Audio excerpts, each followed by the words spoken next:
Ankara में वज़ीर आज़म शहबाज शरीफ और तुर्क सदर की 1-on-1 मुलाकात, मुश्तरका चैलेंजेस से मिलकर निमटने का इरादा। दोनों ममालिक के दरमियान तिजारत के फ़रोग़ समेत मुख्तलिफ मुआहिदों और याददाश्तों पर दस्तखत।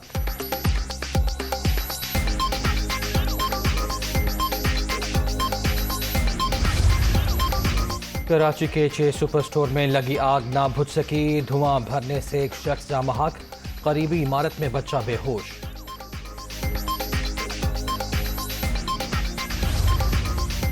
और लंदन में पाकिस्तानी हाई कमीशन के अमले से बदतमीजी और धमकियां, हुक्काम की पीटीए रहनुमाओं के खिलाफ कार्रवाई के लिए दरखास्त। बरतानवी हुकूमत से इमरान खान के फोकल पर्सन साहबजादा जहांगीर और दीगर के खिलाफ कार्रवाई का मुतालबा।